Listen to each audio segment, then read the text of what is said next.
When you think of left and right politics, what do you think? Those terms originated during the French Revolution when the National Assembly was divided by supporters of the king to his right and the supporters of the revolution to his left.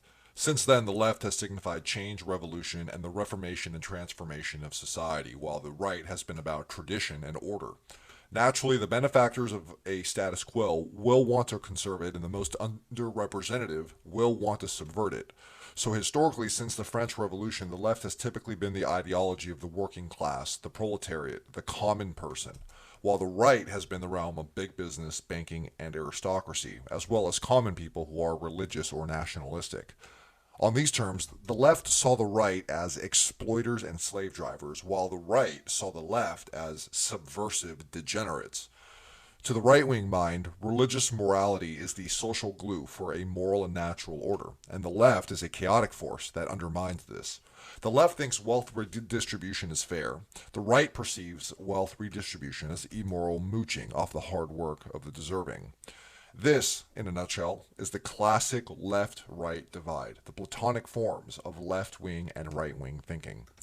So historically, the wealthy tended towards conservative parties, while the working class and the disenfranchised tended towards the left. But everything has changed now. Many working class people vote Republican, and many rich people vote Democrat. These working class Republicans see the Democrats as the party of the liberal Hollywood academic elite, while billionaire Trump was considered the champion of the little guy. In the meantime, multi-billion, multinational corporations cater to liberal values by launching woke campaigns, while Wall Street executives and super rich celebrities donate to the Democratic Party. All the while, the loudest opposition against the monopolies of big tech corporations come from the right. Once upon a recent time, the right promoted free trade and railed against deficits. Today, they promote protectionism, and there isn't a single word from the Tea Party on Trump's record deficits. Once upon a time, the left, exemplified by the work of labor organizer Cesar Chavez, fought against illegal immigration. Chavez was trying to elevate the wages of the union workers he was representing. He argued that a large flow of cheaper imported labor would put downward pressure on working class wages. At the time, this outcome was perceived as desirable to big business and undesirable to workers, which is why Chavez was against it while the Koch brothers were for it. Today, opinions have reversed. In 1963, the assuredly left-wing Martin Luther King gave his iconic I Have a Dream speech where he envisioned a society where people would be, quote, judged not by the color of their skin but by the content of their character. Today, racial segregation is making a comeback. This time, it's not a top-down imposition by a racist right-wing government. It's self-imposed by leftists under the banner of justice. Hardly not the universalist communitarian left-wing justice of not judging people by skin color that Martin Luther King described in I Have a Dream. Once upon a time, free speech was the left-wing idea that subversive, radical ideas should not be suppressed by a reactionary conservative state. Today, it's the right-wing idea that conservative opinions that hurt liberals' feelings should not be suppressed by liberal censorship and safe spaces. Philosopher Karl Popper explained the notion of the tolerance paradox, which states that if a society is tolerant without limit, its ability to be tolerant is eventually seized or destroyed by the intolerant. Karl Popper described it as the seemingly paradoxical idea that in order to maintain a tolerant society, the society must be intolerant of intolerance. Well, once upon a time, the left was a bastion of secular humanist values, rallying against the moral legitimacy of conservative religious doctrines while promoting science and reason. Subjugation of women and homosexuals, especially on religious grounds, was seen as an emanation of oppressive, patriarchal right-wing thinking. This is why the church and the left have historically had such a contentious relationship. Now, this humanistic worldview has been forgotten.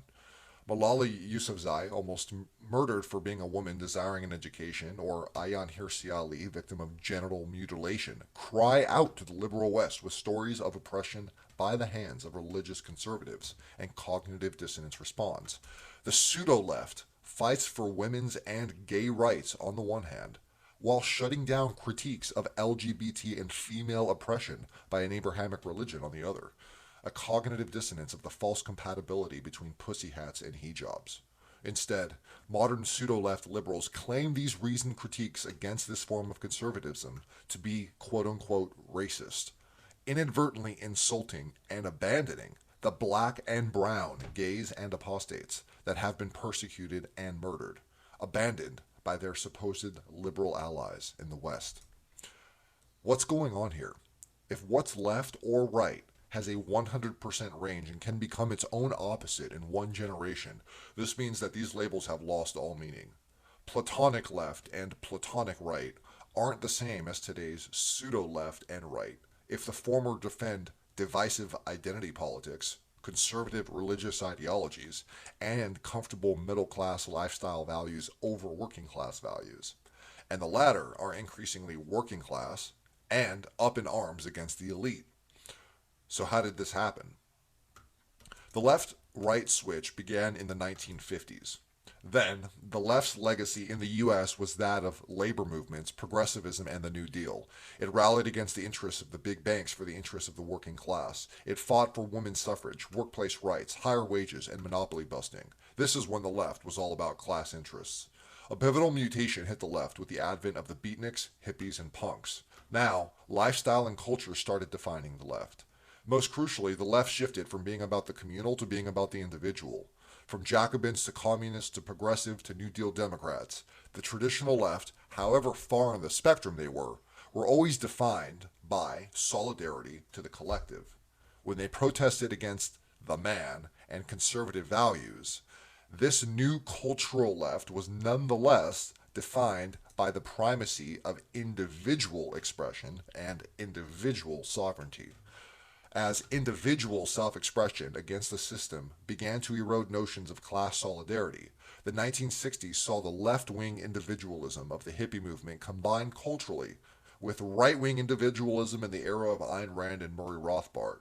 These two individualisms fused and became modern neoliberalism and liberal cultural capitalism, whose result was champagne socialist, avocado toast Democrats who individually express themselves via the capitalist brands they consumed.